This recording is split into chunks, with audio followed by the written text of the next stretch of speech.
티키타카 생활의 발견. 바쁘디 바쁜 현대사회 10분간의 쓸모있는 수다. 스브스 프리미엄 팟캐스트 티키타카입니다. 저는 선희 기자고요. 제 곁에는 덕형 기자 나와 있습니다. 어서 오세요. 안녕하세요. 일상 속에 쓸모있는 정보를 쏙쏙 골라서 전해드립니다. 생활의 발견 시간인데요. 자, 오늘은 어떤 주제로 이야기 나눠볼까요?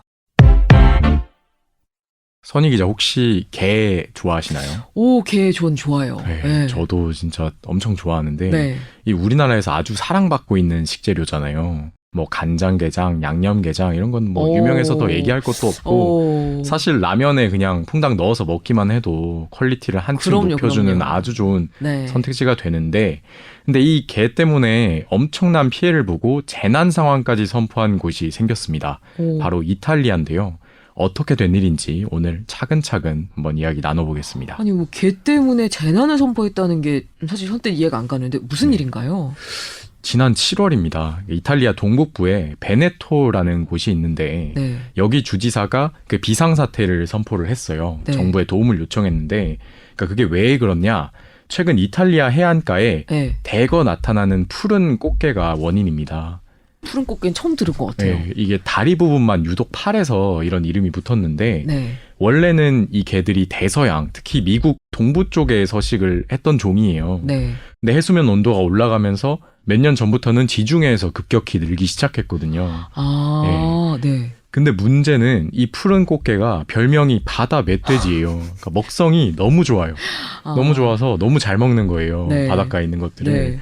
심지어 몸집도 커서 닥치는 대로 잡아먹는데 그 타겟이 뭐 홍합, 조개, 굴 이런 수산물이었던 거죠. 아. 그리고 또 집게발도 날카로워서 뭐 양식장 그물 같은 것들을 찢는 일도 비일비재하고요. 네. 이탈리아가 사실 중국하고 우리나라에 이어서 전 세계 3위의 조개 생산 대국이거든요. 네. 근데 이 어패류들이 절반 이상 이 게 때문에 피해를 본 걸로 지금 추정이 된단 말이에요. 그래서 이탈리아 안에서는 봉골레 파스타 앞으로 저도 먹기 그 어려워지는 거 생각했는데. 아니냐. 예, 이런 푸념이 괜히 나오는 건 아닌 거죠. 저 예전에 뭐 우리나라에 전혀 다르지만 황소개구리 문제 막 예, 그게 떠오르는데. 그 외래종들 문제들. 그렇죠. 예. 이게 현지에서는 이게 뭐 아직 송수될 방법이 없을 정도인 건가요? 아까 왜 재난 선포하면서 정부에 도움 요청했다고 말씀드렸잖아요. 네. 42억 원이 예산으로 배정이 됐어요. 이걸 어디에 쓰려고 하는 거지 하고 봤더니 네. 이 푸른 꽃게를 포획하거나 없애라. 그러면 이제 나눠주겠다. 이 포상금인 거예요. 네.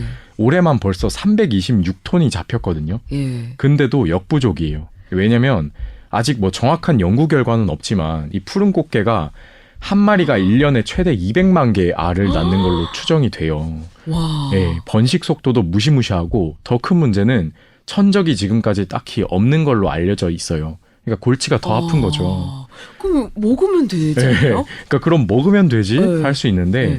또 이탈리아가 우리나라하고 좀 다르게 이 꽃게를 주재료로 한 음식들이 발달해 있지 않아요. 그러니까 거의 먹지 않는다고 해요, 현지에서는. 네, 그래서 이번 비상사태 선포 이후에 이 꽃게들 넘쳐나니까 이걸로 요리를 좀 개발하자 이런 일종의 캠페인도 나오기도 했는데 쉽지 않다고 합니다. 아까 저도 이 얘기 드렸지만 이게 이 얘기를 듣는 우리나라 사람들이면 이거 그거 좀 우리가 도와줄 수 있을 것 같은데 우리한테 좀 싸게 팔지라는 생각을 할 수 있을 것 같거든요. 아, 그렇죠, 그렇죠. 사실 저희처럼 이렇게 그런 생각을 하는 사람들이 꽤나 많았던지 네. 이 꽃게 수입을 전문적으로 하는 분들한테도 좀 나서봐라 오. 이런 이야기가 꽤 많이 갔다고 해요. 네. 그리고 그 중에 한 분이 실제로 이제 나섰습니다. 주한 이탈리아 상공회의소에 현지 그 푸른 꽃게 가공업체를 좀 알아봐달라 이렇게 공식 요청을 한 거예요. 이야기 되게 스토리가 전개가 흥미로운데 네. 이게 꽃게라고 해도 사실은 우리나라 상품하고 좀 다를 거잖아요. 그죠. 음식으로 사실 먹을 수는 있는 게 맞나요? 일단 우리나라로 들어오고 있는 수입 꽃게 중에 네. 뭐 중국산 말고 그 다음이 튀니지, 바레인 이런 산들인데 그래요? 예, 요거보다는 국산 꽃게하고 좀 더 가깝다. 이게 업계 사람들의 일단 설명이고요. 잘 됐네요. 예, 근데 껍질 두께가 다른 수입산들보다도 두껍대요. 네. 그래서 좀 딱딱한 식감은 있을 거다. 네. 이렇게 좀 이야기를 하고요.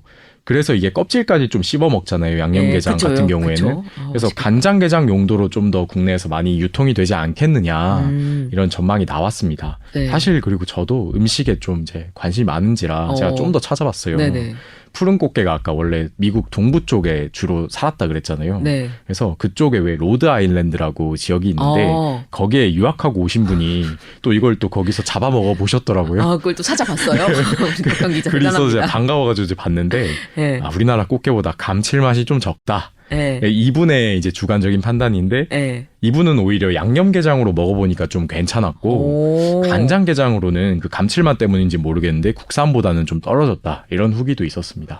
이거 외래종의 국내 현지화인데 네. 이렇게 꽃게로도 이렇게 만든 사례가 이미 좀 있다면서요. 그 톱날 꽃게라고 혹시 들어보셨는지 모르겠는데 저는 처음 들었어요. 네, 이것도 원래 외래종이에요. 우리나라에 없던 건데 네. 지금은 부산에서 대표 상품으로 키우고 있는 품목이거든요. 그러니까 낙동강 하구에서 처음 발견되긴 했는데 네. 이게 바닷길을 따라서 한 60, 70년대쯤에 우리나라에 유입된 걸로 추정이 돼요. 네. 근데 이게 뭐냐면 그 싱가포르 여행 다녀오신 분들이 가서 꼭 먹는다는 그 머드크랩 있잖아요. 이건 들어봤어요. 네, 네. 그게 이걸로 만들어진 요리거든요. 네. 그래서 이거 한번 전략적으로 키워볼까? 이런 제안에 처음에는 부산시도 좀 반신반의했었다고 해요. 네. 근데 이게 이 톱날 꽃게는 사실 푸른 꽃게처럼 뭐 생태계 영향을 주는 것도 아니고 또 상품성도 어느 정도 있는 것 같고 하니까 네. 좀 추진을 하게 된 거죠. 네. 그래서 지금은 대량 생산을 좀 하고 있는데 우리나라가 전 세계에서 1인당 게를 가장 많이 먹는 나라래요. 아, 그래요? 네, 그런 좋아하긴 한데 만큼 이 정도쯤 몰랐는데. 꾸준한 수요가 또 있다고 합니다. 국산 꽃게만큼은 아니더라도 푸른 꽃게 꽤 기대가 되는데 실제 수입하려는 움직임도 시작이 됐고 네. 그럼 만약에 이제 들어온다 하면 우리 식탁에 올라오려면 얼마나 걸릴까요? 일단 아까 왜 이탈리아 쪽에 컨택하기로 직접 나섰다는 분이 있다 그랬잖아요. 네. 그 수입업체 대표님 이야기 먼저 잠깐 들어보고 올게요. 컨테이너 도착하는 시간이 한 달 반 정도 걸리니까 올해 안에 충분히 국내에서 이탈리아 꽃게를 소비자들이 접할 수 있죠. 네, 이 수입 자체는 우리나라하고 이탈리아 정부 허가가 뭐 필요한 사안은 아니에요. 양쪽 니즈가 맞으면 되는 거니까. 네네. 그러니까 이탈리아 상공회의소에 아까 요청을 했잖아요. 현지 꽃게 가공업체를 이제 국내 수입업체에 연결만 해주면 사실 다음 절차들은 빠르게 진행될 수 있거든요. 네.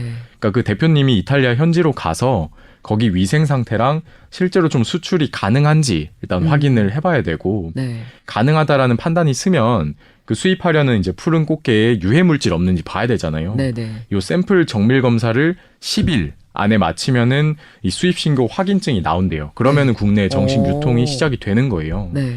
컨테이너 1개 분량의 푸른 꽃게를 현지에서 준비하는데 일주일. 네. 그리고 이 컨테이너가 우리나라로 넘어오기까지 한 달 반 정도 걸릴 거라고 일단 이 대표님이 예상을 했고요. 네네.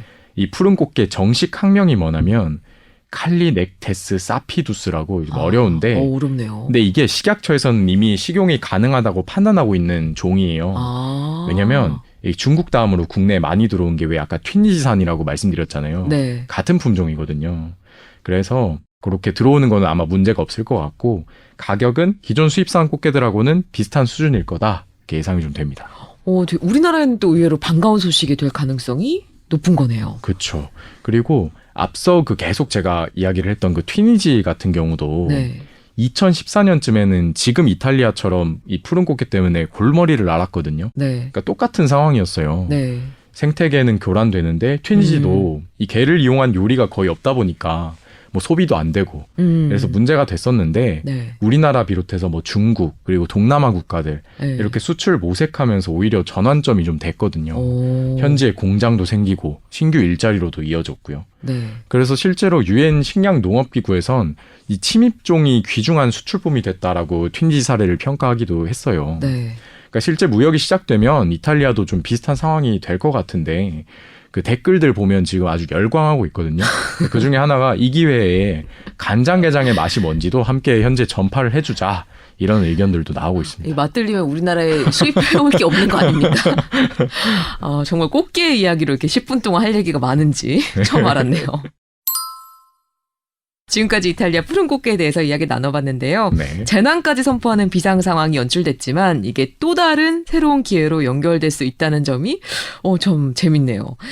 우리 식탁에 올라온 이탈리아에서 꽃게 기대가 됩니다. 자, 여기까지 들어주신 여러분 소중한 10분 저희에게 투자해 주셔서 감사하고요. 바쁘디 바쁜 현대사회 10분간의 쓸모있는 수다. 오늘 티키타카는 여기까지입니다. 다음 시간에도 쓸모있는 정보 가져올게요. 다음에 또 만나요. 감사합니다.